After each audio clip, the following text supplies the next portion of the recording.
Reserve ബാങ്കിന്റെ ധനനയ പ്രഖ്യാപനം വരികയാണ്. ദ്വൈമാസ ധനനയ സമിതി യോഗത്തിന് ശേഷം RBI ഗവർണർ സഞ്ജയ് മൽഹോത്ര വാർത്താസമ്മേളനം നടത്തും. റിപ്പോ നിരക്ക് 0.5% കുറയ്ക്കുമെന്ന വിലയിരുത്തലിൽ വിദഗ്ധർ. ശ്രീനാഥ് ചന്ദ്രൻ ചെയ്യുന്നു. ശ്രീനാഥ്, പണപ്പെരുപ്പത്തിന് തോത് കുറഞ്ഞു എന്നൊക്കെയുള്ള ചില റിപ്പോർട്ടുകൾ ഉണ്ടായിരുന്നു. കുറയുകയാണെങ്കിൽ 25 ബേസ് പോയിന്റ് കുറയോ?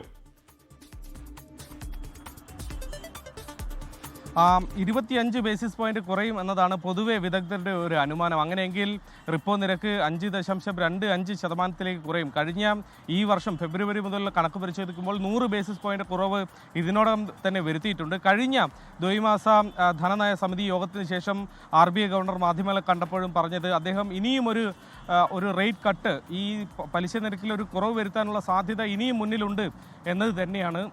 നിലവിലെ സാഹചര്യത്തിൽ ഉപഭോക്തൃ വിലക്കയറ്റം 2% താഴേക്ക് കുറഞ്ഞു നിൽക്കുന്ന സാഹചര്യത്തിൽ അതിനുള്ള എല്ലാ സാധ്യതയും കാണുന്നുണ്ട്. വിപണിയിലേക്ക് കൂടുതൽ പണം എത്തിക്കാനുള്ള നടപടികൾ ഇതിൻ്റെ ഭാഗമായി ഉണ്ടാകുമെന്നത് മനസ്സിലാക്കുന്നു. സ്വാഭാവികയും റിപ്പോ നിരക്ക് കുറയുമ്പോൾ അത് വാഹന വായ്പ എടുത്ത ആളുകളെയൊക്കെ തന്നെ പോസിറ്റീവായി ബാധിക്കും. അവരുടെ തിരിച്ചടവിൽ വലിയ കുറവ്, പലിശ ഭാരത്തിൽ ഒരു കുറവ് അതിന് ആനുപാതികമായി ഉണ്ടാകും. അത് പലതരത്തിലാണ്. നേരിട്ട് പലിശ നിരക്ക് കുറയ്ക്കുക, അല്ലെങ്കിൽ അതിൻ്റെ EMI കാലാവധി അതിൽ ചില മാറ്റങ്ങൾ വരുത്തുകയൊക്കെ ചെയ്തുകൊണ്ടാകും ബാങ്കുകൾ ഇതിൽ ഒരു അഡ്ജസ്റ്റ്മെൻറ്റ് വരുത്തുക. മാത്രമല്ല, റിസർവ് ബാങ്ക് ഗവർണറുടെ ഇന്നത്തെ വാർത്താ സമ്മേളനത്തിൽ മറ്റൊരു കാര്യം കൂടി ശ്രദ്ധേയമായി നോക്കേണ്ടതുണ്ട്.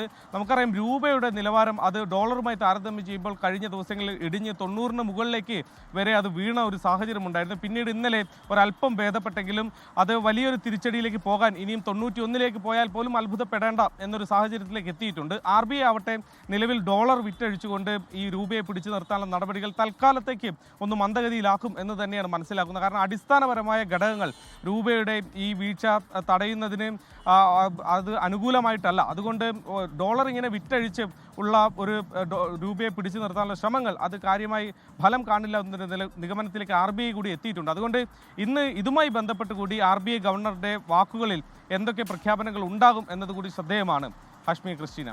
ലോകത്തെവിടെയായാലും ഏത് സമയത്തും 24 വാർത്തകളും ഓഗ്മെന്റഡ് റിയാലിറ്റി പാക്കേജുകളും എക്സ്പ്ലെയിനറുകളും വിശദമായി കാണാൻ ഞങ്ങളുടെ YouTube ചാനൽ നിങ്ങൾക്ക് സബ്സ്ക്രൈബ് ചെയ്യാം.